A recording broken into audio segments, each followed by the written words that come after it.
gentlemen, it is now my honor to invite our guest of honor, Mr. Rohit Kumar Singh, Secretary, Department of Consumer Affairs, to give a keynote address. Rohit Kumar Singh, an IAS officer of the 1989 batch of Rajasthan cadre.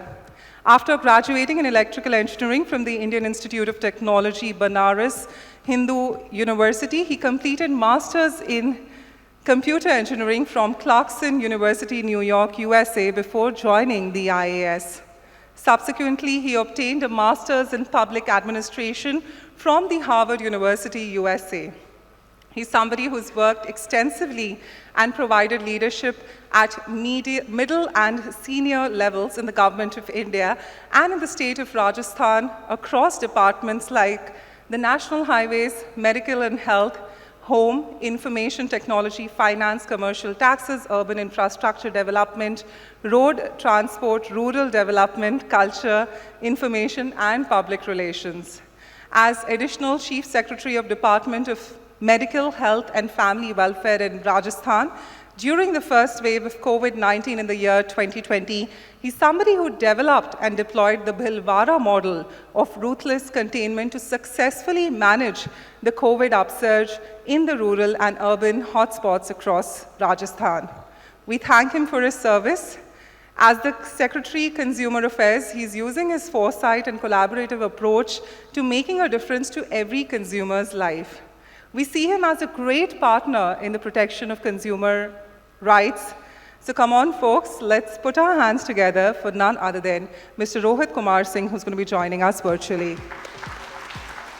Thank you. Over to you. Thank you. Namaste. Good morning, everyone. First of all, I want to thank ASCI for organizing this conference in a very timely manner. ASCI, we have been interacting for the last 14 months that I've been here in this ministry, and they've always been ahead of the curve. So I want to really compliment the leadership at ASCI, especially Subhash Kamatji, Manisha ji, and everybody else who manages the ASCI affairs. I have to, let a secret out of Mr. Subhash Kamat's, versatile personality too. In addition to being, a great personality in the advertising industry, he's a great cook too. And I follow his recipes on social media, and sometimes I try and experiment and miserably fail. But that is one aspect of his personality that I also wanted to highlight. We deal with many sectors, advertising being one of them, and we have realized that self-regulation is the best remedy. And instead of government using coercive measures, instead of government indulging into things that might lead to prosecution, etc., I think the first step has to be self-regulation. And I think that is where ASCI has provided tremendous leadership. And I give example of ASCI to other sectors, for example, the ed tech sector and automobile sector and other sectors. That why don't you first try self-regulation in a meaningful way, and then if it doesn't work, then come to government, and because nobody wants government to be in their backyard. So if you want to avoid that, please make an good example of self-regulation. Now, as was also mentioned by Subhash Kamatji, our job is a bit tricky and difficult here because on the one hand, Honorable Prime Minister keeps telling us, keeps guiding us that ease of doing business in India has to be facilitated. We should not become an impediment in anybody's business who is wanting to do it the right way. So for people who are good, indulging in good business practices and making reasonable profits, we have to support them. But on the same note, he also says that you have to very fiercely protect the interest of the consumer. So sometimes, this balance is very tricky to achieve, but that is what we try and do here. We are overall governed by the Consumer Protection Act, which is a law of the land which was passed by the Parliament in 2019 and has been in place since 2020 as a law. Now, under the fundamental principle of Consumer Protection Act is that nobody can indulge in unfair trading practices. Now, if you drill down further, one of the unfair trading practices could be, a set of misleading advertisements. We all love advertisements. They're good to watch. They're fun to watch. Of course, there has to be some puffery. There has to be a lot of creativity.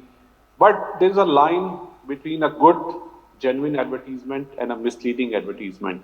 So that is where last year we issued guidelines, and in association with ASCI, we have been trying to enforce it, of course, with a soft touch, as to telling the advertising industry that, here is the line.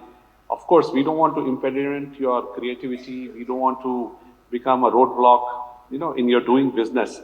But this is the line, and please don't cross the line. I'll give a few examples. When COVID struck, there was this shirt maker in India who said, if you wear my shirts, you will not get COVID. Now, we had to penalize them because that was clearly misleading. And somebody says, my toothpaste is the best in the world. And he gets, people wearing doctor's attire to advertise it. Of course, that is clearly misleading. So then we have to strike hard, and we have to, because the essence is to protect the interests of the consumer. Now, coming to the theme of today, which was very well explained by the anchor this morning in a very interesting way. I think India has about 50 crore social media users out of the 75 crore internet users. And I was reading a report that 2/3 of them, which is about 32 crores, they follow, some kind of a social influencer. And so I'm just giving these numbers to tell you that the kind of influence people sitting there have on people of India. And as somebody also mentioned, there is with great power comes great responsibility. And if you have, that much power to wield, I would earnestly urge you to exercise it very, very responsibly. As marketing, advertising paradigm is shifting, and there is a huge shift from conventional advertising to the advertising on social media in different forms. And so when this moves, our responsibility also shifts, because the regulator's responsibility is to follow as to how the particular sector is moving in that direction. And as George Bernard Shaw said,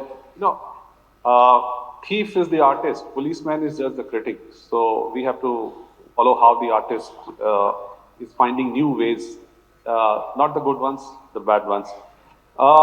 There's a huge, in terms of the money involved, we have been reading reports that in 3 years from now, 2026, this industry is going to be about 2,800 crores, which is a huge number. And again, with this huge number comes huge responsibility. As was mentioned, we have also issued guidelines in terms of how, we call it know-how, as to, I think they should be available there in the auditorium, as to what is required of the social media influencer. And what do you, in terms of not being misleading, in terms of not being, in terms of being truthful, what is expected of you in terms of the four walls of law? So I think the key there is disclosure. And disclosure, it covers everything. So the guidelines are essentially very simply worded. It's not like a legal Indian document, like who should disclose, when to disclose, and how to disclose. Now, if you are a social media influencer, a social influencer, you have to disclose. When to disclose is when you have a material connection with the object or the service that you are endorsing. So if you're saying this bell is, the best bell produced, you like it most, and you have 5 lakh followers, and if you have taken money or a material benefit from the manufacturer or the supplier of this bell, then of course you have to tell the consumer, it is in the interest of honesty and integrity, that the consumer who is looking at that reel of yours knows that your statement of preference about this object is driven by a material connection. Nobody is saying don't do it. Please do it. This is the new thing. You should do it. But if you're doing it for money, if you're doing it for a material benefit, please disclose it. That is the only principle that we have. And then third and the last is how to disclose it. So if it's an infographic, if it's a video, if it's a reel, then we have in the guidelines, which probably are available in the auditorium, as to how. So I think the fundamental principle there is it should be hard to miss. It should not be like those, we used to have about a year back some mutual funds advertisements on television where the audio was so compressed that you couldn't decipher as to what was being said. So since we're talking of interest of the consumer, the way you disclose it, that is the how of the disclosure part, the principle should be hard to miss. So again, I want to emphasize that there are the good ones and there are the bad ones. And it's not just India's problem. I was reading the report of the Federal Commission of the USA, they call it FTC, and the report of the Australian Commission. They also face this problem. And in fact, they have started investigation against some influencers because they thought they were indulging in dishonest practices. So we don't want to go that way. We are with you as long as you are doing it the right way. As long as you're playing by the rules, we are totally with you. We want to support this industry. But if you cross the line, we know how to deal with it. With this, I want to again compliment ASCI and the organizers of this conference because it's very timely. As I said, ASCI is always ahead of the curve. And I wish them all the success with this conference. Thank you. Namaste.